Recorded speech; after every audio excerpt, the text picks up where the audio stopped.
Yeah, Reet, it's Maffew of Botchamania, doing another podcast due to the unpopular demand, I guess you could say. Joined with Kelvin Stevenson. AKA the Firebird, always good to be here. Yes, Kelvin is a wrestler, so... In training. Oh, that's nice. That was good. Still my bit. But that's cool. People have basically asked for more of me talking because they like me. I can't tell if they're being sarcastic or not. So, hey, I'm going to call the bluff. And here's Maffew's adventures at MAGFest, abridged. So, MAGFest is always one of the highlights of the year for me. I think I did a podcast about it last year, but it was probably like... So I feel very upbeat and healthy after the personal trainer yesterday decided to kill us both with... what was that called? The maneuver?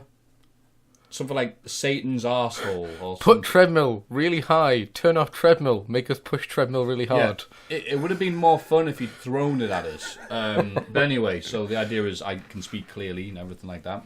MAGFest, for those who don't know, is the music and gaming festival at the Gaylord National Hotel in Washington, D.C. So it involves me flying over and people going, wow, you're British? That's really interesting. And I go, yeah. So as I tell many people... mostly from the Northeast, going to a convention like that in America is great because it's like playing a game with all the cheats on. You can do no wrong. You talk nicely. Oh, British people are so amazing. You tell them to fuck off. They're like, I love your British wit. Love it. So it's like chicken soup for the soul. And to keep that enthusiasm going for the rest of the year. Highlights. Well, I love flying because there's only two ways to fly. You'll have the perfect flight where you're like, oh, I love this, so good, yeah, look all the films I watched, oh. Or there's this one where you decide, I'm pretty hungry, and I don't want to eat the food on the airplane because it makes me feel bad. I'll eat it at the airport, even if it's overpriced. And I don't know why, it just seemed like a really good idea at the time, Eggs Benedict. I don't know what they put in Eggs Benedict exactly. I know there's eggs. Maybe Benedict is Latin for sick. Because let me tell you, that's all that came out of me when I got off the plane. It tasted just as nice going down as it did going up. But I was on the window seat, and I'm like umming and erring and stuff like that, and I had to keep on going to the bathroom, just like trying to force something out. But I kept on saying like, hey, look, I can sit on the end if you want. And like, no. I'm like, all right, well, fair enough. That's fine, but you're not allowed to bitch. If you have those seats, if I'm getting up constantly, like I've offered to take the aisle seat, like no, it's okay. You know, when someone says no, it's okay, they're blatantly no, it's not. Give me the fucking window seat. Everything's okay. Nothing is okay. So I was actually a bit upset that I wasn't able to puke like in the bag next to them as I've done on flights. It had to be done in the toilet, and when I landed, he's like, no. I should get a bag of kale. So that's a thing Americans eat. I don't think very often because shit. So get there and and it's just straight away, hey man, how you doing? Good times. The purpose of MAGFest is twofold. One is to do the panel and get exposure, and people go, wow, Matthew's really cool. They're gonna fucking love these impressions. But I'm an American. But they're all Dixie Carter. But yeah, in fairness, after having people go, hello governor, and me all fucking weekend, you can stick it. Doesn't ever wear that United Kingdom suit, which people over here love so much. Like, I love you, Maffew, but if you wear that, I'll stab you. I'm like, I don't know. I can take a hint. My Rockstar Spud cosplay. Yeah, Mr. Yeah, exactly. Where'd that come from? The flag that's united? It's like, alright, whatever. So, what are the highlights? Stuff I did. So, day one was good because you get to cajole with people, talk to them. Hey, how you doing? I haven't seen you all year. You're looking good. And that's the thing about MAGFest. People just look better. It's good. Hey, man, I haven't seen you in a year. What the hell happened? It's like, people actually look good, so it's nice. Somebody offered me some brownies, and I was like, ooh, special brownies. And I went, last time I had these, I felt like time was going in reverse. So I'll just have a little bit. And the guy proceeded to explain to me that this wasn't just special brownies. These were like Marks and Spencer's Breaking Bad brownies. This was the Criterion collection of brownies. I'm like, so that little chunk I had's still gonna like rock my world. And it's like, oh yeah, man. I'm like, all right, mate. Well, considering the size here, like, considering half a parasol will probably knock you out. Yeah, right. So I'm like, I'll have a bit. I mean, when in Rome, and then I'm like, okay. Even having a little tiny bit, I'm like, okay, this is gonna. Can't feel your nose anymore.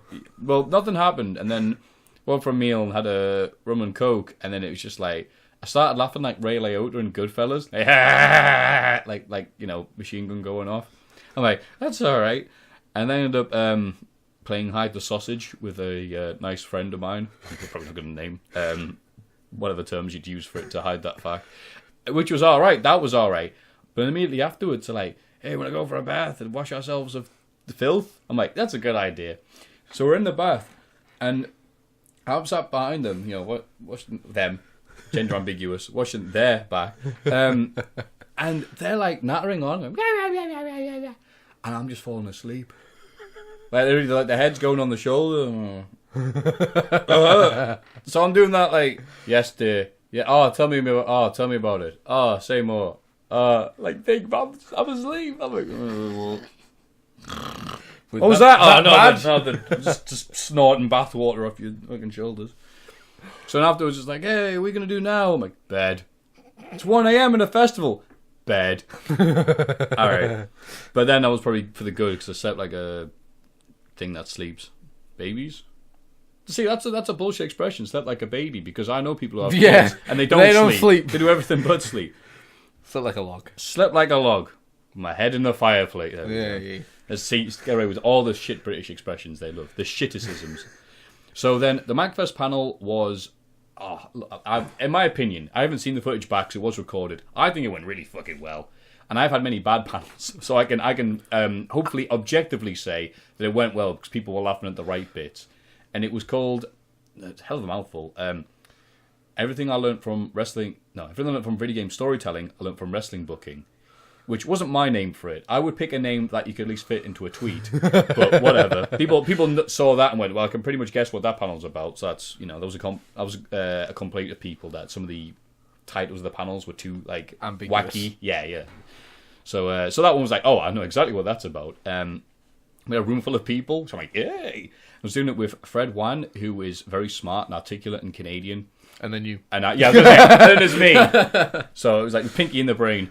And I'm really sorry, I can't remember her name. Going to be stuck in my head forever now. I'm sorry, and some other person who was one of the writers for Women of Wrestling a few years ago on TV, which I thought was very nice. So she got to say, like, well, I've done this, and it's like, what do you know, Maffew? You just watch video games. Like, she's like, well, I've written wrestling. It's like, ooh, people looking at her like the Claw in Toy Story. So that was nice.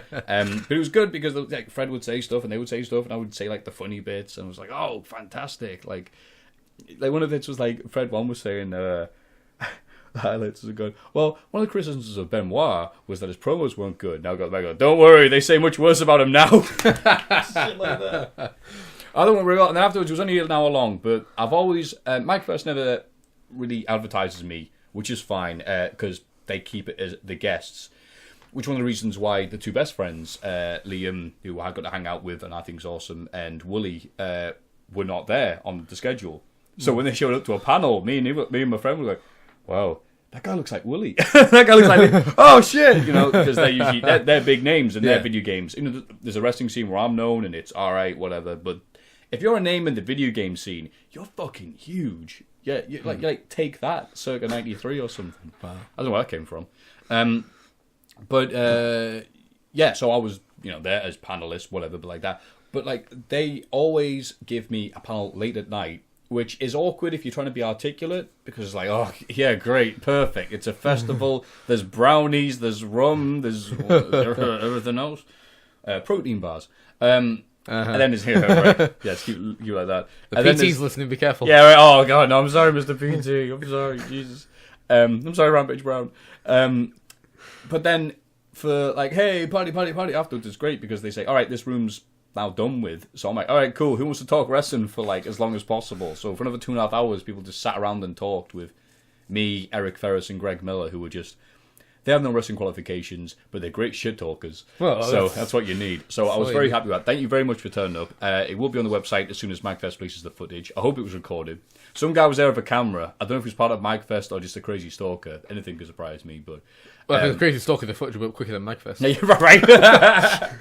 And I know how a crazy stalker... Yeah, Boccinero was there recording. Fucking cunt.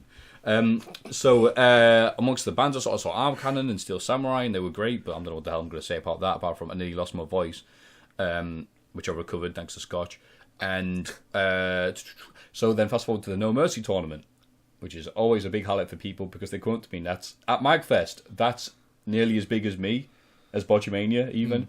Like, oh, the No Mercy tournament. Yeah, that's why you're here, right? I'm like, no, I do a video series. Oh, do you? So 64 people showed up, and they didn't even use the proper forms they had because it's like, screw it. More people are going to just fill in the gap. Yeah, usually people just like fill in the 32 names and then turn it over and do it. So they didn't even bother with the proper format like everyone else had. Just went, here's a copy bit of paper. Just hurry up and write. So it's fine. 64 people showed up. It lasted 3.5 hours. But people were like, look, it's going to be long. All right, cool. So it's like, fine. But the highlight, and this will be on, because this is on YouTube now, Nova Pro Wrestling sent some representatives. And they were talking back and forth with me, and they're like, hey, can we come to MAGFest and do this? I'm like, you can come of your own volition. MAGFest isn't going to give you, like, free tickets and stuff. I couldn't get a free ticket. The two best friends and, whatever, they can't get a free ticket. Oh, no, nothing like that. We were planning on going anyway. Oh, you just want to show up and play No Mercy? Yeah. Oh, okay, yeah, that's fine. I'll put your names down. So it was Bobby Shields and John Kernam. John Kernam. And Bobby Shields had been in the tournament either last year or the year beforehand. And when I'm doing the names, like, what's your name? He's got the loudspeaker like Jimmy Hart. I'm like, what's your name? And they went, Bobby Shields. And wait, the Bobby Shields? He goes, well, I'm a Bobby Shields. I was like, holy shit, like, guys, this guy's a real wrestler. He's a real wrestler for ECWA and other promotions. And they were like, looked at him, and he looked just like Ken Anderson's, like, Kennedy! I'm like, no, not him, you prick. But yeah, that was fun. So, yeah, real wrestler Bobby Shields. That'll be his gimmick. the real wrestler. The actual wrestler Bobby Shields. Doing John Kernam with another pro thing, and they said they were going to do something afterwards. I thought they were just going to cut a promo or whatever, like, oh, screw you, you may beat me at No Mercy, but I'll see you at Nova Pro Mania. Instead, they went for each other, and just had a little bit of a match, I guess, as much as you can do with, a rock hard flooring and steel chairs, like unmovable, like plastic hotel chairs, steel plastic, I don't know what the fuck they're made of. And John Kernam gave Bobby Shields a powerbomb on the two of them and then pinned him. So I guess it was legally a match in the history of Nova Pro. Great. And it was great because the crowd around me was like, Maffew, oh my God, look. Like, for a few seconds, people were like, oh shit, people are fighting over No Mercy. Oh my God. And he starts doing, like the axe handle blows. I'm like, oh, it's wrestling, thank God. Like, Maffew, do something. Yeah, I'll be right there, mate. Yeah. I'll jump in the middle of that. Come here, you. BJ Penn style, take him down. And get roused. Getting rousy. Road Dogg and K-Quick. And so that was nice. John Kernam, as you can see in the video, goes like, yeah, I won. And then goes to get like a big hug from a big fat guy. It's like, yeah, he can support my weight, right? The big fat guy just falls and gives him a spine buster on the concrete.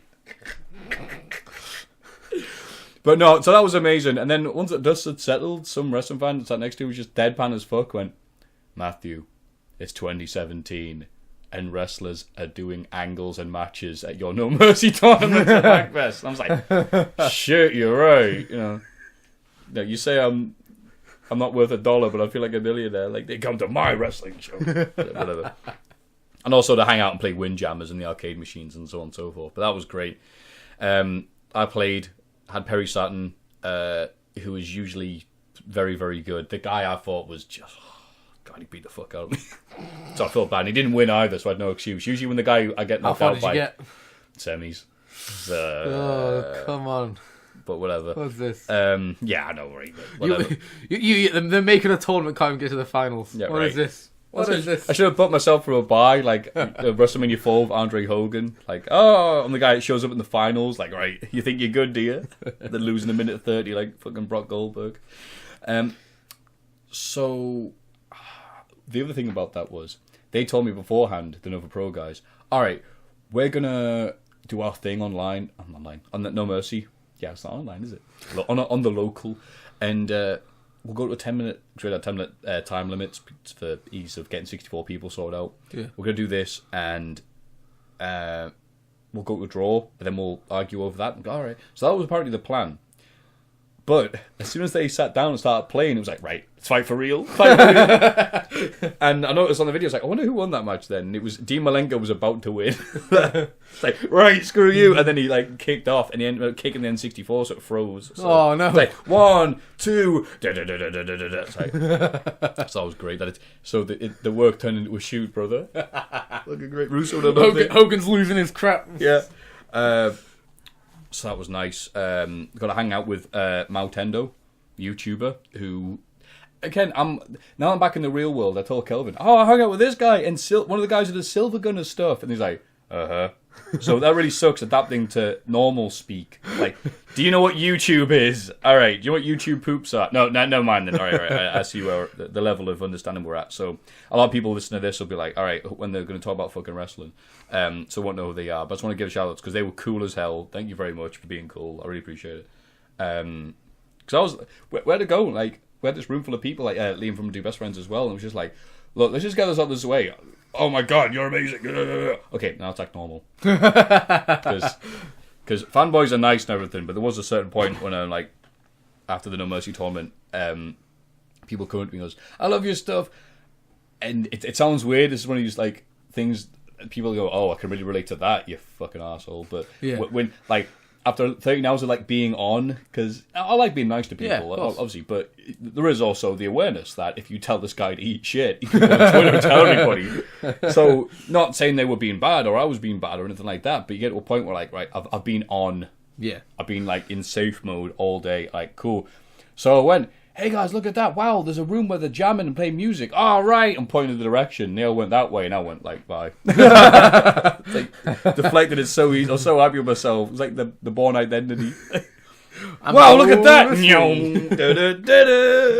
Drop a smoke bomb and leave. Which is hard to do when you're wearing a bright suit, you know. So that was cool. And then after more shenanigans that I'm not going to talk about in the podcast, you come see me in person. I still want to find out what censored meant. Censored. Yeah, then after the MAGFest was officially over, but people were still hanging around because it ends Sunday midday, I want to say. But then people stay around till Monday. I went and watched Wrestle Kingdom 11 with people. Because I was like, people, because by the time I got in, Wrestle Kingdom was on and you could watch it. But I'm like, I've been up 48 hours. Fuck watching a 6-hour wrestling pay-per-view. No. 4.5. So... Was it really? Oh, God, but it felt longer. Didn't to me. Oh, well, yeah, sorry, Puro fan. But, yeah, so people are like, oh, let's read up and watch it. I'm like, no, MAGFest is still on. This was certainly much quicker than Survivor Series, at least. Oh, there we Jesus, fuck. Yeah, it helps when you're watching it, you know, at a normal time, you know, amongst other things. Oh, and good matches. Yeah, so there's this nice hotel suite I managed to get, and once we washed the shower of cum off the bed, we all got people around there. I just want to say that, see if everyone notices. We had people around, so it was like a room full of people. So I was like, oh, right, MAGFest is over, room full of people, let's go watch Wrestle Kingdom 11. And loading results. Now Kelvin's like, right, I've said nothing for like 20 minutes. Tried to put on the play button. So the pre-show rumble. I love the pre-show Didn't rumble. watch it. I only saw the one spot, and the one spot I saw was amazing, and that was Nakanishi getting piled on by 5 guys. This must have weighed about 1,000 pounds. Nakanishi kicks out. They put the 5 guys back on, and Cheeseburger jumps on top, and then that's how they get them eliminated. Yeah, that was amazing. I loved it. Wonderful. Everything else I didn't see. Every pay-per-view, irrespective of company, should have a pre-show rumble like this. It should all be like, hey, it's that guy who used to work for us. Hey, it's that guy you thought was dead. And Cheeseburger. So I loved it. I'm glad Yoshitatsu was going to Mexico to apparently relearn how to wrestle, even though he was in WWE for years. Because at this point, state of your career, Billy Gunn shouldn't be showing you up on a pay-per-view watched by like hundreds of thousands. It's like he's doing his awful Triple H rip-off gimmick. It's just the worst. Yeah, well, have just fun. The dirt worst. Have fun, man. So I loved the pre-show rumble. It was fun. Tiger Mask W defeated Tiger the Dark. Not Tiger Mask, and not Black Tiger. It's the 2 completely different original characters. This was decent. I know it was as good as you could get out of 5 minutes. I expected like, oh, Wrestling 11, Ibushi versus ACH. Holy fuck! And it was just like, okay, it's alright. It wasn't in the position to be. Right. As you said, not bad. If it's not in the final 5 matches, they're going to go easy. Yeah, as you can tell by the Young Bucks match. Right, and it's weird seeing Ibushi wrestle like a normal person rather than like 19 moonsaults and he kicks out. Roppongi Vice defeated Young Bucks. Part 99. You didn't know what Roppongi Vice was when you originally saw RPG, did you? I mean, if it was RPG Vice, you never knew it meant Roppongi Vice. Yeah, I legit thought it was role-playing game Vice, because I don't know, I only watch New Japan when I'm around Kelvin, and it's, I'm the best of Super Juniors or G1. Yeah. So, yeah, I'm a tourist. I'm the idiot. Kelvin's the translator going, you're an idiot. You're Baka. In this version, I'm the PT. Right. No more PT. Good. I liked it. Yay. I like everyone involved in this match. Trent took the dumbest fucking move. Holy shit. Well, I think the whole story was meant to be Rocky Romero coming back on his own because Trent's dead. And so Trent clearly went, how do I kill myself in this match to give Rocky the limelight and, have his little comeback story with the Young Bucks? Well, suplexes on the outside don't work anymore because we do it all the time. How am I going to kill myself? Well, I better flip and die. Yeah. Holy shit. I swanton to no one. And I hope he never does that again because my god. Holy piss. That's it. He has to do it every show now. Never again. Because the greatest thing was on the next night on New Year's Dash. He went to do it. He went to do the flip dive again, and Rocky Romero runs in front of him and goes, "No, don't do the dive! Don't do the dive!" Good, you idiot. Then there was the never openweight 6-man titles, which seemed to be the leftover buffet of everyone who was there. The bubble and squeak of the show. Hey, who's not doing something? Me. Who's too good to be in the Rumble? All right, cool. You're in this match. Well, that is true. Also, Los Ingobernables make an awesome 6-man team, so I didn't care too much. They needed. I'm glad they won. So they're a great team. Didn't do much for me this match. I mean, I enjoyed Ospreay, even with his ridiculous dye job, which made him look like someone cosplaying as Tanahashi. Not Tanahashi, Okada. Jesus. That's the whole point, though. Naito. Naito used to. Young boy. Right, well, Naito used to cosplay Tanahashi. Okada. Yes. We'll just edit it. No one cares. I won't edit it.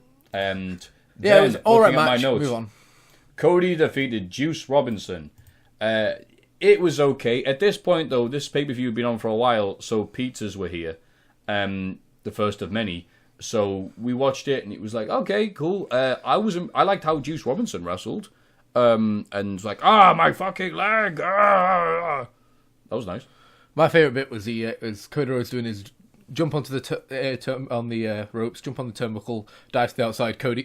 Juice catch him and just throw him over his head. Yeah. It's like, fuck your American shit, and killed him. Sorry, I called him Cody Rhodes. I do apologise. That's Cody. Cody. So I'll probably have to edit that, or we'll get to... Good. It was a good WWE match on a Japanese pay-per-view, so it didn't get the crowd going, but everything was sound. I loved it. Pizzas were nice. I was eating cold leftover pizza. They were from Domino's. Domino's is alright, but we had a big disagreement over Domino's versus Papa John's. I'm a Papa John's guy. I would easily take... I'm not a Domino's guy. I'm definitely not a Papa John's guy. Really? Papa John's... I've had Papa John's once. I want a Papa John's Where again. would you order from, then, if you could? I wouldn't. Alright. There's these... I can't remember these... There's really nice pizzas I buy from Tesco that are frozen that I love. Alright, well done, politician. Adam Cole defeated Kyle O'Reilly, defeating the Ring of Honor... Oh, that was interesting. Yeah, the Ring of Honor title changing. Because Kyle O'Reilly's leaving. Oh. See, I hate it when there was none of this sat down on the couch. We're like, wow, this is really cool. Not like the usual pay-per-views where we sit down and people are like, oh, well, this guy's winning because he's doing a film for WWE Studios. Like, you piece of shit. And it's exactly accurate. Yeah. Everything they predict is right. You're like, oh. Well, the thing is, I didn't know who was winning going in, but I knew if Kyle O'Reilly lost, he was leaving because his contract's up. So if he won, he was staying because he did send his contract. If he's lost, well, they're going to beat him because he's leaving. Yeah. So Adam Cole became 3-time ROH champion. Looking back at the history of ROH champions, Adam Cole's not the guy to do this with. But they're stuck at the minute, aren't they? I thought you couldn't leave Ring of Honor without first of all going to AAW and cutting a promo about it in the style of ACH and Michael Elgin. Good for Kyle O'Reilly. Good for Cole. Oh really? What? Oh really? No. I think that joke's older than space. Yes. It was all right, but it's like it's a Ring of Honor style match, and you're like, all right. They tried to put a Ring of Honor main event in 10 minutes on an undercard of New Japan, so crowd were like, yeah, cool, this is really cool, but there's no queue right now, I want a drink. So. Yeah, really. You're like, all right, cool. Plus, we're watching it. I don't care about the crowd per se, but like us, it's like, all right, cool. I like Adam Cole. I like it when he has to suck dicks and all that. Kyle Riley's cool as well. But his entrance theme, though. Jesus Christ, his entrance theme. What was his theme? Oh, Adam Cole, baby. Adam Cole, Forgot baby. about that. Jesus fuck. Oh, here we go. Yano Ishii defeated the Gorillas of Destiny, which is the heavyweight swear open championship. Yeah, like Gorillas of Destiny is a name only beaten by Great Bash Heel. What, from the wife beater? Oh yeah, Great Bash Heel with the wife beater champion. So actually, what's happened about that? Because I see a few ambiguous tweets, and they were like, nothing. I like Honma, but I don't like that. Shit. Yeah, but this was great in English because pretty much Gorillas of Destiny are like whatever, but like here's some choice quotes. I hate you, motherfucker. Fuck you. Eat shit, you asshole. Fuck. My favorite one is still Maccabee gives Tangaloa one chop, and Tangaloa turns around and goes, "Fuck that shit." Awesome. I thought this was I changed my mind. My favorite bit was when Carino corpsed and couldn't take it anymore. Carino could not stop laughing. Take it. He could not take it. He died, and that was it. Kelly had to take over the commentary because Carino. What did he say? Something like, "Oh, offensive Arsenal." He goes, "Offensive is right." Something like that. Yeah, that was fun. Carino laughed his ass off because that's like. I tell you how you see wrestlers like Mike Awesome's a good example, who in America will cut these over the top cartoonish "I'm gonna beat you" promos because that's how they talk in Japan, the foreigners, because that's what they like fuck shit. That's it. They're just busy Joseph Joe style. The other thing is Tangaloa's had a really tough time getting over in Japan, especially when his tag partner is his much better cousin Tama Tonga. Right. So what's going to get me over with a Japanese crowd? I'm just going to swear a lot because that's the only thing they know in English, and it worked.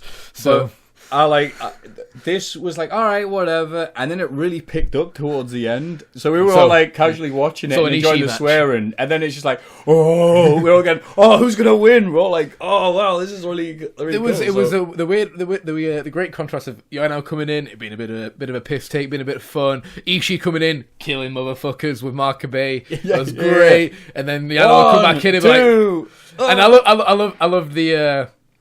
Yano, the finish of the Yano does the double low blow. Ishii kills him with clotheslines, and then Yano rolls one up. Yeah.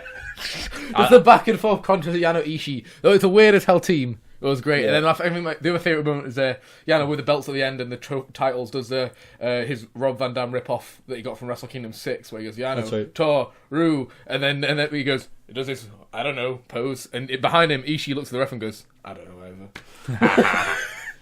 The odd couple. And now it's time for it to pick up. Yeah, so the final four. This was the part of the show when we went, now it's fine. The main event matches, and some of the people were like, how long is this show? So Takahashi defeated Kushida.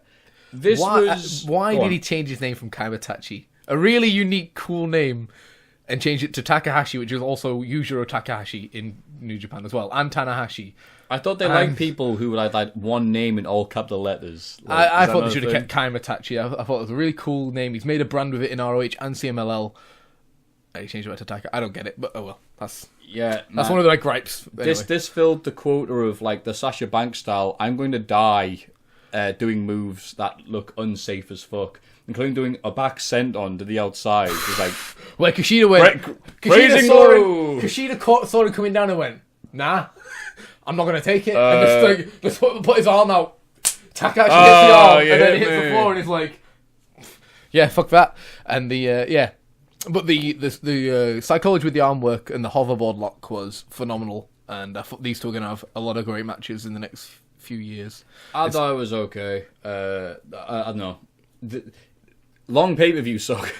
Goto. Long pay-per-views where all the matches are the same in the same style suck. This was not all long matches in the same style, so I would disagree. That's why I have on full COVID. Any like negatives against. I know the Gorillas of Destiny. They're fair game, but like, how dare you mock Kushida? Anyway, Goto with awesome music defeated Shibata with also awesome music. Yes. This was just two men beating the shit out of each other. Yeah. I remember last year. Next. Last year we talked about this match. We watched this. We watched Ishii and Shibata together, and you put the tweet out of this will be the match every American tries to copy. And then these guys come out. These guys come out and do. Wow, look, you remember tweets more, a year ago. More than Shibata and Ishii did last year. These two messed each other up, and yeah, this is going to be again one of those matches people look at and go, "I'm going to do this on my local indie," and it's going to be shit. But this was fucking the hype, and they did that finish from that Japanese MMA match. I can't remember the two dudes where they're just beating the hell out of each other. Oh, gonna kill. I don't recall which one. Japanese. Someone will remember in the comments and remind me. But yeah, there was a Japanese MMA match where there was no defense. They just, for 10 minutes, just pummeled the hell out of each other. Oh, you mean Don Fry? Don Fry. Oh, yeah. And they did there's a part in that where they're just throwing bombs at each other. And the end of this match reminded me exactly of that, where Shibata and Goto were just pummeling each other, and then Goto just starts throwing headbutts at them, just killing him with headbutts. Yeah, so good. As a reviewer, I read somewhere else was like, Shibata, his loss felt like Kenny Omega's loss to Kushida last year. You get the sense that this is one of these situations where you have to lose to move forward. Yeah, well, I only watch Wrestle Kingdom once a year. You lost. Yeah, loser. Yeah, well, yeah. Shibata's moving on and upwards to Will Ospreay for the British heavyweight title at the next pay-per-view. All right, cool. This probably makes sense to some of you, but yeah, Goto. Bad. That fucking video. It's gonna be stuck in my head now. Naito versus Tanahashi. This was sweet because they showed all the. So saying like it shows all the videos, like when it shows the touring dates and the previous story and all that, and it's just great because like with a Japanese like voiceover and everything, as long as you get like a deep voiced guy doing it, they can say anything. Sorry, ticket price is going up. Yay! So it's like Naito bad. Naito grabs eye open like racist. You know, Tanahashi. Whoa! God. Because someone was racist towards Naito is why he did it. No.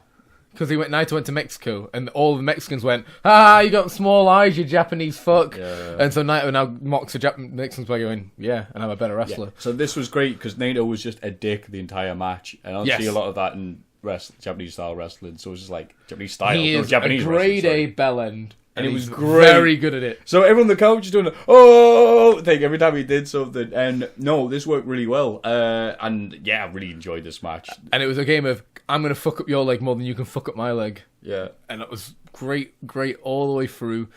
They were neither dominated the other. It was a great story back and forth where they'd have a little bit of momentum crushing one's leg, and then they want to get a lucky shot on the leg, and then they take over and start crushing the leg. Yeah, exactly. The great spot where Naito put his knees up for a frog splash and then went, why the fuck did I do that? Go. So the next time Tanahashi went for a frog splash, he rolled out of the way instead, because why the fuck would I put my knees up a second time? Little bits of psychology like that.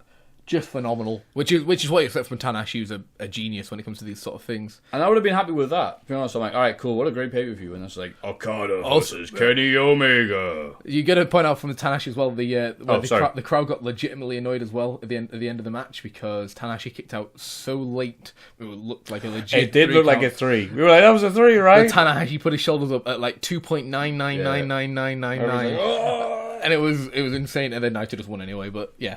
And then the final pose at the end, putting the nail in when he said, I'm going to put the final nail in Tanahashi's coffin, and puts a fist on his chest. Awesome. Loved it. Great. And then Okada versus Omega. And what a match.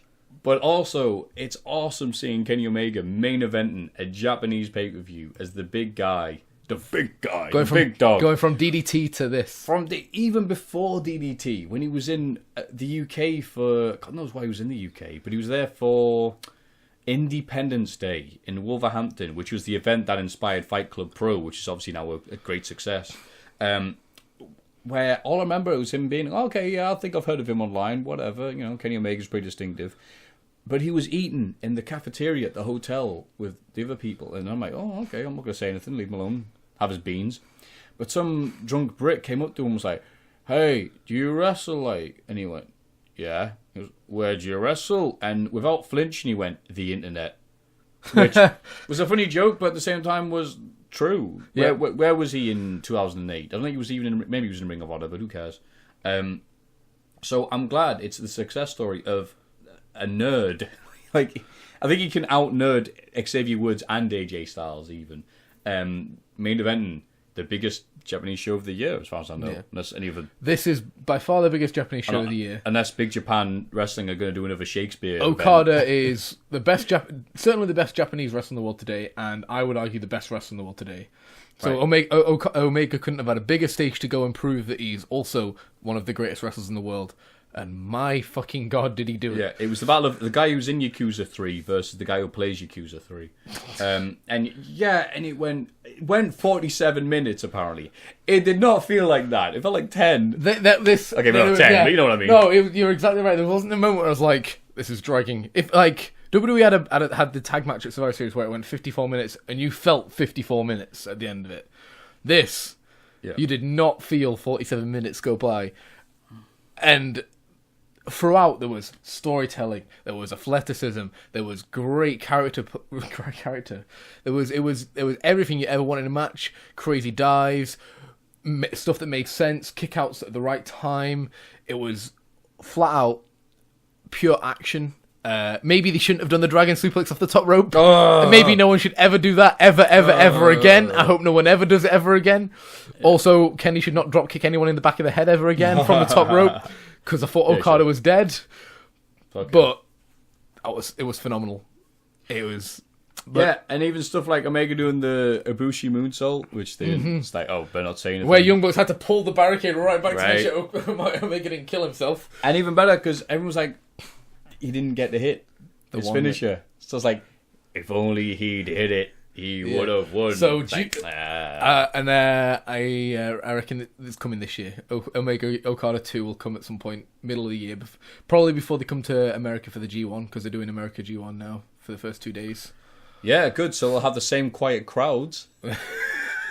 Fuck in the American crowd. But if they bring Omega, they should bring Omega to America as the IWGP champ. That would be phenomenal. But I think my favourite part of this story though was definitely the Rainmaker spot where Okada had hold of Kenny's hand, refused to let it go because he's the ace. I'm the boss. I'm the best, and I'm not going to let go of this. And Kenny's like, Kenny, the defiant, up and comer, knees, forearms, knees. Okada's like, no, I'm not going to do it. Bang. Okada's facials look like, I am dying as I do this. But he refused, even though he knew that he was getting fucked up, he refused. And then at the last moment, pops in with a Rainmaker, but then couldn't make the cover. Yeah. So there's many times when I'm watching Japanese wrestling and you have to be told, oh, this is good because this. This is one of these shows and matches, especially the last ones, where it was like, oh, I get this. I don't need someone holding my hand, like Okada, to say like why this was good. This was like, oh, I can appreciate this. I don't need like the idiot's guide to Japanese wrestling on my side. He's like, wow, he's being a man, they're being manly stuff, and men. And the Young Bucks are ringside going, come on, man. And the Terminator video and all this. So, yeah, as someone who watches Wrestle Kingdom and then not much else New Japan, because, holy shit, they have more shows than freaking Chikara. I love this. Company. Really enjoyed this. There was only, at a push, maybe the 6-man, three teams. And even that had Will Ospreay and Ricochet. Yeah. So, which they David Finlay, as they call them, in Japan. So it was still worth watching. It was just a friggin' mess. In the other negatives, way too many titles. Every match but one was for a title. Yeah, that's on the Rumble. It's like UFC. They have some titles that they can have like 2 or 3 per pay per view. They're not like WWE where they have every title in every pay per view. But for example, Beginning in Sapporo has New Beginning in Sapporo has Okada versus Suzuki, which will be Boss. The Goto against Juice and then a tag title match. The and Juice that's it. is loose. I want Juice Robinson and Juventud Guerrero. So yeah, I recommend the frig out of this. Highlight was Okada vs Omega was expected to be good after everyone messaged me going, 6 stars. And I went, is this a joke tweet? And he was, no, really, he gave it 6. They go, hey, you know what? Frig it. Good for him. But when you know that, you always got that. So no one else, I didn't read anything else online about any of the match. Because none of them got like a 6-star rating. So I was really impressed by Naito Tanahashi because awesome. I think last year I watched Tanahashi and was just like, yeah, there was a bit of a thing where it was like, oh, it was alright. Like, no, it was the best match ever. I'm like, it wasn't. I really liked it for, like, oh, my leg hurts. I can't do the move. Oh, whatever, I'm Japanese, lol. Being this big dispute over, no, it was 5 stars. Screw your filthy English opinions. But not just me, obviously, but online.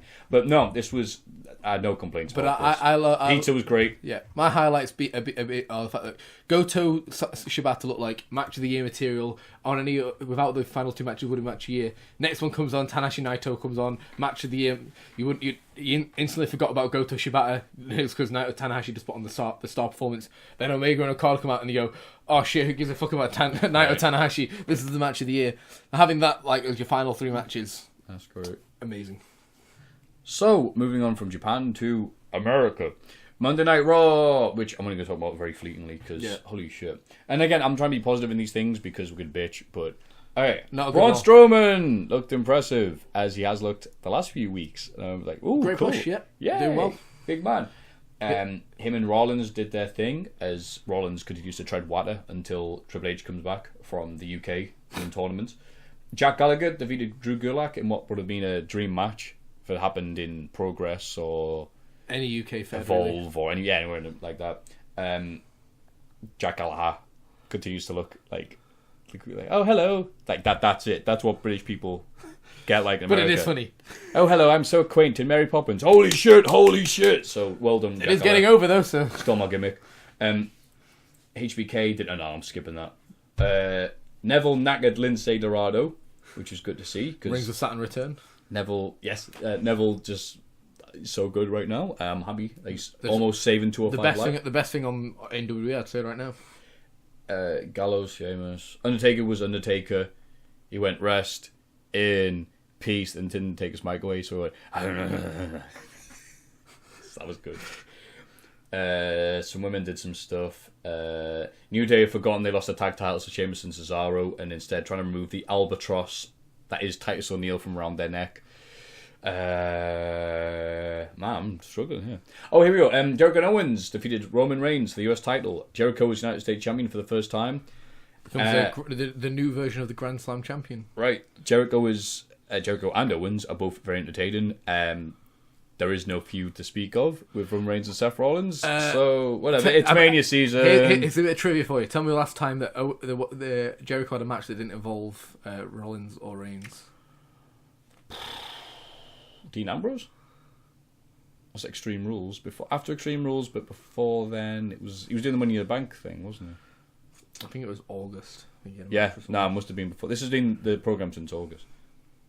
Damn. Every week they can't even right. have and there's still no filler matches. They can't even have a couple of squash matches or filler matches, something to build them up. It's just these same four guys. But no, wait, it's like a sitcom though. You're there to see them do their shtick, and it is good shtick. The comedy's good. The comedy's good, but the matches, I just don't. I don't care about the match. The matches are secondary to the promos. I'm alright with that, but so the best enjoyed on the Dewey YouTube because there's then even more backstage promos with them. But the whole point is meant to be building up to this big match with Owens and Reigns. Who gives a piss? I wouldn't give you any piss, mate. You steroid taking frig. Anyway, yeah. So Raw was good if you watch it in fast forward. SmackDown is way better. Ambrose Asylum, which is usually a bit, because it's always the Dean Ambrose is so wacky. He has a pot that he talks to. He has an alligator named Maurice. Sometimes he eats like glass, and he'll watch a TV with no channels on. But this was great because then Miz was like, "You did not defeat me." Anyway, here you go, Miz, your participation award. Participation. There we go. We don't have those in England, by the way. So we know what they are because people joke about millennials having them and all this shit, but we don't. Yeah, they do. Did you have a millennial? No, I didn't. I didn't. But I know my primary school after I left started doing sports days where everyone got a medal. Really? Yeah. Oh no, that generation sucks. Yeah. How do you feel knowing that you're going to be better than them? Oh, much better. You get an award for that. No, I've never had a participation award. I've earned every crappy award I have. I remember the one of them. Oh, hey, better have one hard-earned one than one of them. Anyway, so that was nice. Miz going nuts is fantastic. Speaking of nuts, Kalisto beat Ziggler. And then Ziggler went nuts, because I've typed that a lot, with a chair. And Apollo Crews made the save, and that didn't help, because Dolph Ziggler realised he was low tier, and he went nuts on him as well. So what happened? Ziggler was all right until he looked around and realised he was in the ring with Cruz and Kalisto. Went, oh fuck! Yeah, like, I'm not getting the title. Oh no, no! all it needed was Hawkins to run in, and Ziggler would have cried. He's the opposite of Hardcore Holly Big Shot in '99, where he'd show up and brawl with Austin and Undertaker. He's like, I'm a Big Shot. I was like, you're not. You little shot, Dolph Ziggler. I've got AAA here. That's a bad typo. AAA, American Alpha, beat the Wyatts, and then Dissension brewed its ugly head. It's because, as their promo said, American Alpha, the only Alpha. No, I said we're Alpha and the Omega, which I'm like, it's just one of these forced lines about Kenny. Oh, whatever. I'm alright with Kenny Omega joining Alpha Omega and be... Oh, whatever. Hey, kids, Latin! So we're putting Greg to bed now. No, it makes sense. It's just not funny. That's why I'm putting you to bed. I'll tell you when I've had enough. Natalia attacked Nikki Bella, and they're having an alright thing where they call each other a bitch and talk about cats, which is like all women in I'm wrestling. okay with this happening because they're not doing what Owens, Jericho, Rollins and Reigns are doing. They're not having matches. They're just beating the piss out of each other, leading up to having more piss. One match.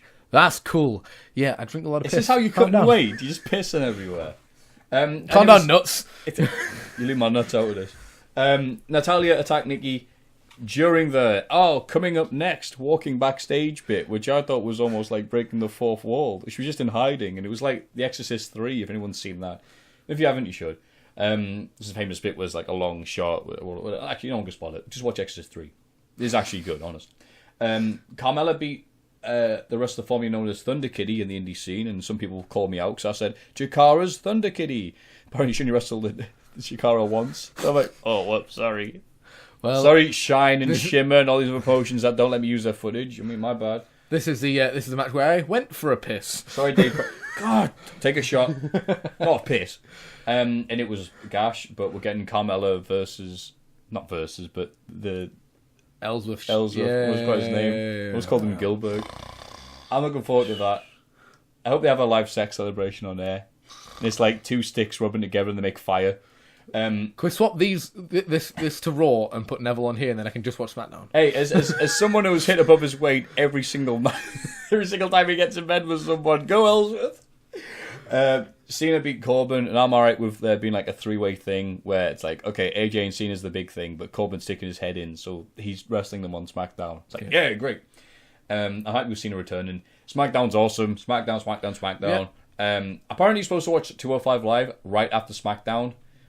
Because, after a nice meal, you want, some Eggs Benedict. Yeah, it's a good throwback. This is actually one of the better episodes. Because we had two... Dar beating Cedric. No, the only if I'm going to watch 205 Live, I'm just going to watch the Gentleman's Duel, and then I'm going to go to bed. That's fine. Just watch Neville and Gallagher. Dar beat Cedric, and they're still feuding, and it's like, alright, cool, but I don't care. I've only enjoyed him saying... Alicia Fox. And that's it. That's... And the Alicia Fox meltdown. I was going to say, Alicia Fox's meltdown was...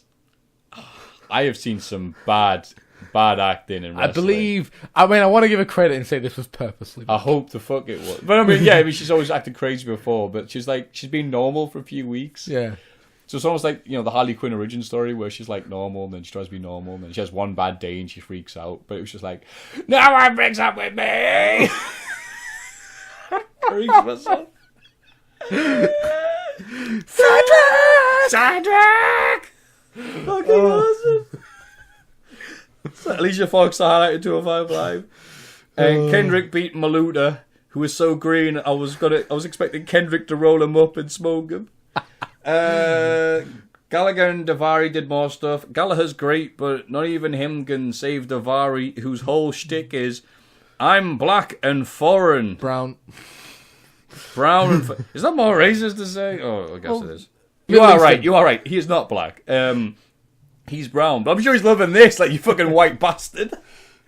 I'm paler than Gallagher. Like, So here we are, racist. But no, I'm not being racist. That's his gimmick. He comes out, it's like, I am vaguely Middle Eastern. Woo. My brother was an even bigger racist than me. Like, he managed Kurt Angle for a bit, whatever. So that'd be good for the I Forfeit match. Gallagher is way better than 205 Live, and hopefully the UK guys, hopefully the UK guys just merge together with 205 Live. Damn it. Gallagher, I did say Gallagher. You said Gallagher. I did not say no. I was racist, but I didn't say Gallagher. Swan defeated Nice, who is a guy with a big head and big muscles. Well done. 205 Live. Swan tried to talk shit, but sadly, you can tell when stuff's scripted and when it's not. And I love Swan. I thought Swan was great in PWG and CZW. Oh my god. WWE version of Swan is like when you see an actor you like in a bad film. Like, I don't know, anything Steven Seagal's done, like post 98. Yeah. He went and said, alright, Neville, wait. Neville's the bad guy. Swan said, oh, well, I hope you can hear me with those big ears of yours like Dumbo. And the crowd paused and then booed him. Because why would a good guy make fun of how a guy looks like that? Like, you gotta freaking help having big ears, you freak. And it was great. The crowd actually... This isn't like a little bit of booing, because they don't make much noise during 205 Live. So it was from, like, naught to boo in, 10 seconds. There's the thing, like, Gallagher's promos are definitely scripted, because it's WWE. Well, I think a lot of them scripted, yeah. They fit to his character, and when something fits to your character, you don't care. It makes sense, and you can listen to Gallagher call someone a scoundrel. Like, yes, he would call someone a scoundrel. That's his whole shtick. You hear Swan call someone sourpuss and Dumbo, a royal sourpuss, and you're just like, oh, come on, anything but this. Yeah, and it shows. It's the same. It's the same as Rollins calling Jericho Sparkle Crotch and Reigns saying Suffering Succotash. It's the exact same scripted bullshit that no one wants to hear from the guys that wouldn't usually say that if they were talking to him in the street. That's the end of that. What were you talking about? The other day, someone was like, give me your fucking wallet or I'm going to beat the Suffering Succotash out of me. But that's just Newcastle, I don't know. So, yeah, Neville got cheered some more. Thanks, Swan, you idiot. And so that was 205 Live, which... Just watch. Oh, what would you watch on this show? None of it. Gallagher talk and then turn it off when Daivari starts talking. As soon as Daivari gets that mic anywhere near him, switch it off. Then NXT, because God knows wrestling doesn't stop. I didn't watch this. This was the first proper NXT after 2 weeks of NXT house shows televised, which they look great, but some stuff's better live. They weren't mic'd great. Yeah, some stuff wasn't, but all stuff wasn't. Billy Kay and Peyton Royce beat two jobbers.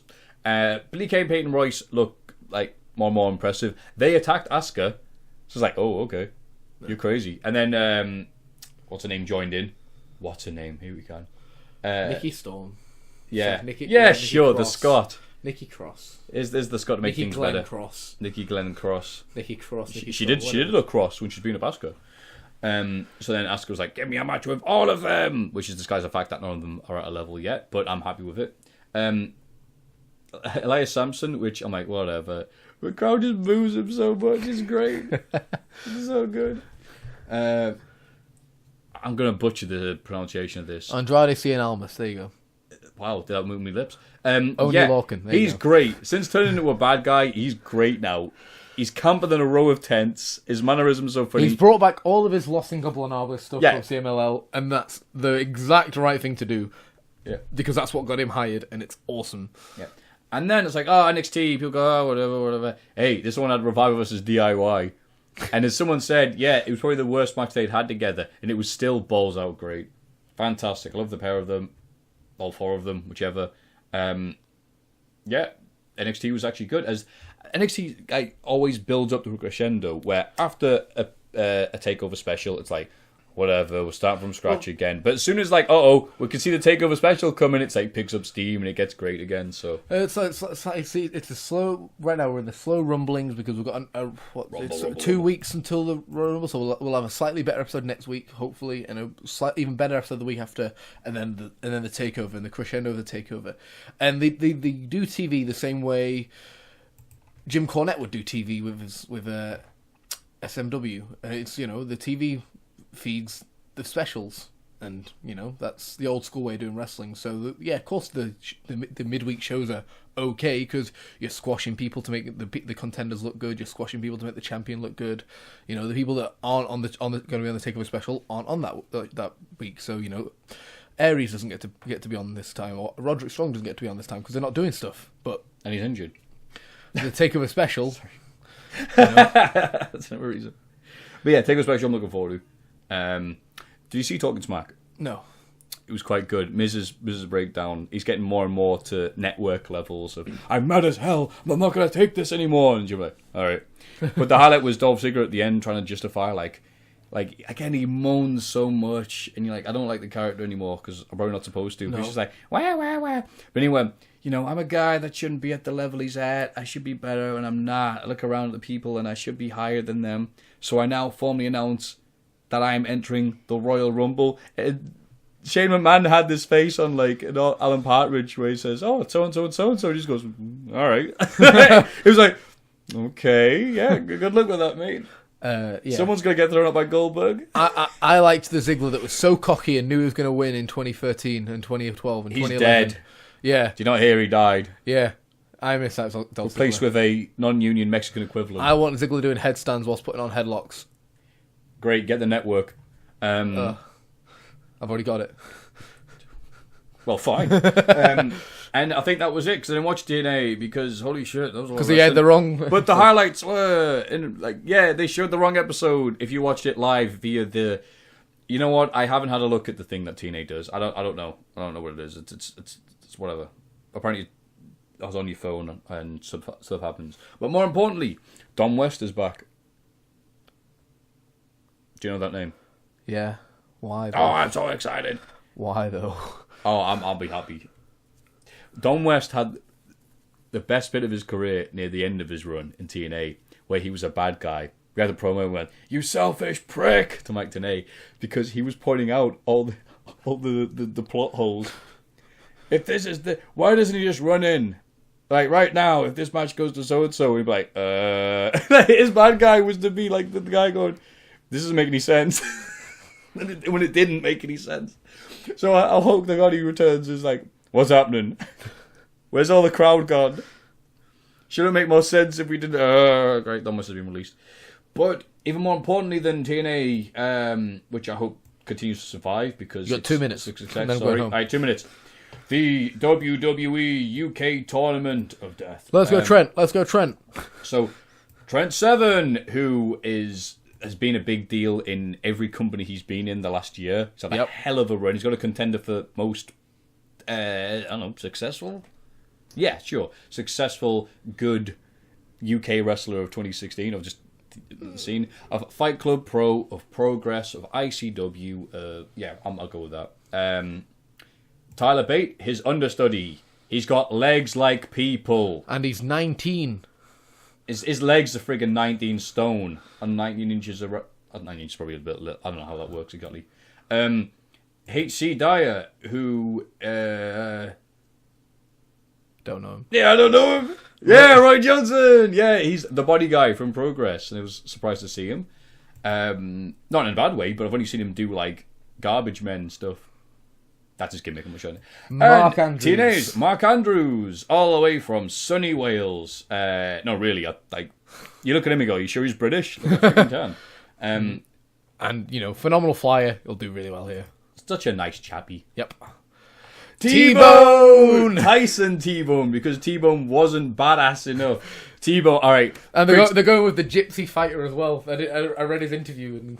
Perfect. But Gypsy Fighter T-Bone. My favourite story about T-Bone really quickly. So I went to Preston City Wrestling. I haven't been there in ages. But I'm hanging out with some guys and there's different types of PCW crowds, but the ones I were around were the people who were like, look all the marks come here to see Matt Hardy and pay 200. Were like being a bit like whatever, like shouting like, "Where's Leader?" to Matt Hardy and all this, and being a bit, we're crazy, us wrestling fans from Leeds, I believe. And then T-Bone made his entrance and they all went silent. And just waited until he was in the ring before going, like, boo. And I went, whoa, you guys really scared of him? It's like, one time I was at a wrestling show and I booed T-Bone and he followed me to my car. So So I'm really happy for it. Oh, man. Like, but I hope that stuff translates. Like, whatever. So, T-Bone, Gypsy King. That'd be great to give him a Tyson Fury gimmick. Oh, wow. That's effing and blinded. No, God, no.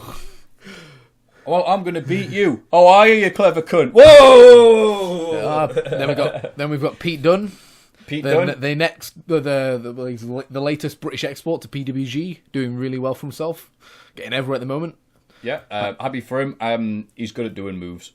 Very good at doing moves. I haven't seen him do much personality, and people have probably bites a lot of fingers. Like that. He bites a lot of fingers and stuff like that, so it'll be perfect for the progress style. But... It's perfect for PWG because he does a lot of moves and he doesn't need character there. But we'll see. One of my favourites, Joseph Connors from What Culture Pro Wrestling. Oh, how about that? Oh, that was good. So they did a video where, and this has been a bit fun because What Culture are the people, and we're all guilty of being part of this culture. No pun intended. Where somebody will tweet something out and they'll use a bit of it. So we're headline readers. Yeah. There will be no restrictions, said What Culture, said William Regal. The full quote was, no restrictions as long as those companies are allowed to wrestle for WWE, allow their wrestlers to wrestle for WWE. WCW doesn't do that. So in a way, they have tried to make it look like evil WWE lied about the wrestlers and the restrictions, and they haven't. They haven't. It's been a good arse covering move, but which seems to work because we're in that type of, if you control the media, then you've won. And What Culture have a lot of media. As ran by Joseph Stalin. And so What Culture Pro Wrestling champion, Joseph Connors. No, he's not champion. Former champion. Why am I calling him the champion? He hasn't been the champion. I'm very he's been champion for a long time. But he dropped it to Drew Galloway in his triple threat. God, I hope Galloway shows up. But so I think it was Ben Potter. I'm sorry if I get your name wrong. For What Culture. He did a video where he went, well, they've gone now with this, like, the What Culture shit-eating grin way. Well, make sure you get these T-shirts that we won't be making any more of. And he throws it off camera. And I put, he threw it in a bin, like the sound effect of a bin. It wasn't. It was just dump. Like, there we go. Bye, shirt. There, like that. And apparently Ben messaged me on Twitter, so I'm allowed to talk about it, saying, God damn it, you asshole. Joseph Connors is supposed to be really fucking angry now, so we share the bin. Well, Joseph Connors is very good, and he's going to do very well in this kind of environment. I hope he has a shirt that's covered in shit you get at the bottom of a bin, like sweet corn and just shit. Oh. No, good for Joseph Connors. Looks good in a suit. I remember when you made that. Go on. What? I remember you made the comment about the British politician being the biggest heel, and someone unironically just messaged you and, no, I think Joseph Connors is the best heel in Britain. Oh, fuck. Gosh. That's my favourite. I love your memory of this. It's like at least a year ago. Remember that tweet? This is what I've done at MAGFest. Right? Remember that one time you tweeted in 2013? I'm like, was it good? Yes. Yeah, I remember it. Now we got Wolfie. Wolfie, who is, as of Who killed me in a training session.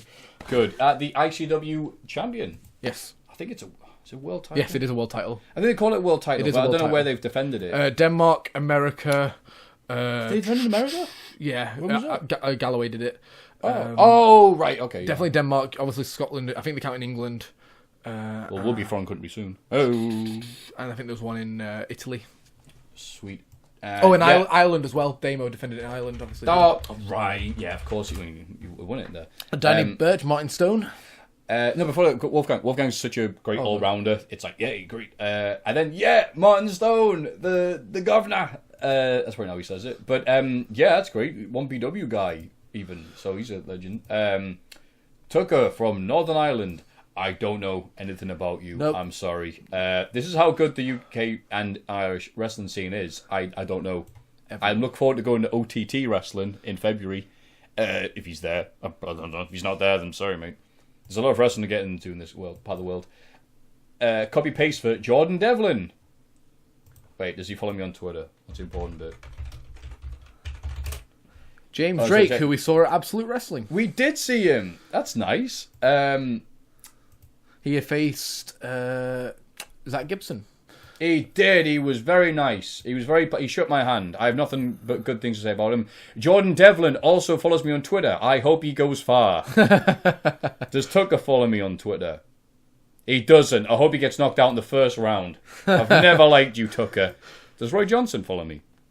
Oh, he doesn't follow me either. All right, you can go to fuck. But does James Drake follow you? Garbage man. Nah, he looks intimidating. I'll say yes. Don Maloney, who, like Tyler Bate, is really young, but is a big lad. Yeah. So, God, wow. Look, is he wearing an eyeshadow there? Don't know. Holy shit. Okay, well, whatever. He's a big, big, bad man, and he throws people around. And I'm happy. I saw him at the Tetsujin Liverpool Ironman tournament, which got a lot of indie press, really. To consider there was less than 100 people there, everyone's heard of it at some point. Not everyone. You can see Kelvin look at me like, I've never heard of this fucking thing. You've told me about it like 4,000 times, so yes, I have heard about it. It was inside and out. He wasn't even there. Saxon Huxley, who's from awesome. Hartlepool. If he wins, I will be happier than a fat lass with chips. To be honest, what I really want is him to bring his manager from Rise Wrestling, Danny O'Doherty. Oh, he's mint. Because Danny O'Doherty's promo is a class. Yeah. I mean, they probably won't, but yeah, Saxon Huxley's really good wrestler, and his manager's even better, so yeah. Saxon Huxley, because Saxon. he was at MEW as well, and the crowd were chanting, "Come on, Jesus." Do you remember? Pastor William Evans's not there. Yeah, I know, right? And we're not very sophisticated in this part of the world. And also an absolute guy, Sam Gradwell, who looks like he's made of granite. An absolute guy himself. Yeah. He's absolute. Everyone is absolute. You work there once, you're an absolute guy. He has the same Zach Gibson grimace. Oh, good. Yeah. So that's a hell of a lineup, considering. And people are like, well, so-and-so's not that good, and so-and-so's fuck that... off. And I'm like, I fucking hate you so much, because I'm completely biased. It's like UK and Irish wrestlers, the UK and Irish wrestling tournament. Hey! Hey! If it's anything like... Even like there's the big shows like ICW and Progress, which are phenomenal, and then you got the second tier like Absolute and Fight Club Pro are fucking phenomenal. So if it's anything like any of those shows, then it's going to be absolutely amazing. So plus, people are going to be really confused, and American wrestlers especially are going to be watching the show and going, "Wow, this crowd's really loud." Don't adjust your set. I love the little screenshot you went past there where it said Finn Balor saying, "Yeah, don't suck." Yeah, good advice, Finn Balor, you know. I'm happy as hell for this. I mean, it's really fascinating being a guy who is. I attempt to be with a cup of tea. I attempt to be like Sweden and neutral. At least Swiss. Sorry. Apparently Cesaro really hates it if you fuck those up. God damn it! I'm not from Sweden. Sorry. Yeah, try and be neutral on these things and not like get involved in anybody and just be like, oh, okay, I hope all the companies do well. It is interesting how this is going to go forward and see if WWE's going to basically wreck shit in the UK scene. Because it's going to make it interesting. Because it's one of these things we go, they wouldn't do that. They've given their word. And you look at the history of WWE and going, all right. However, it is a free market. Yep. It is, I mean, and even crazier, like, what was the thing was about this tournament is taking place at the same day as the Progress. Yeah. Doubleheader, weekender, whatever. Yeah, weekender. And from a wrestling trainee perspective, someone who's like looking to try and break out in the next 2 or 3 years if I can, this presents a lot of opportunity. You've got WWE, What Culture, then all the great the British Indies, World of Sport. And then 5 Star have just announced that they're going to get on Channel 5 Spike, so it can be available on Sky. 5 Star Wrestling. 5 Star Wrestling. Drew Galloway announced it today that he's going to be on there. What? Yeah, 5 Star Wrestling announced today that they're going to be on Channel 5 Spike TV. Oh my god. So, well, they'll first of all have to give the money that they owed the production team last time, or they're going to have any friggin' footage. But the same 5 Star they'll run you guys same on? 5 Star. Those shows were gosh. They've got a show in Dundee coming up, which Drew Galloway's on, and they got Kurt Angle's doing commentary for them. Great. So that'll be so. From a trainee wrestler perspective, this presents a lot of opportunity for me to go right, buckle down, and go to the PT and hurt your legs until they die, and do crappy treadmill death exercises because I'll go to Rampage and do push-ups until you can't feel your arms because this is a time to make an impact and actually get somewhere. So it's great. I agree, Kelvin. You wacky fun. Let's take it home. But what a great time to be a wrestling fan. Yeah, and even crazier, I was going to say before, yeah, there's a lot of really good talent in this. Yeah. And there's a lot of really good talent that are in World of Sport instead. There's still, even if we're not counting those, really great wrestlers that aren't included in any of those. That's how good the scene is at the minute in UK and Ireland. Ha ha, screw you Americans. It used to be, oh man, I hope there's some Americans on this show because the British talent suck. And I was like, I hope there's no Yanks. I hope it's all Europeans. Yeah. I hope it's all this. Are we going to be reviewing this on podcast?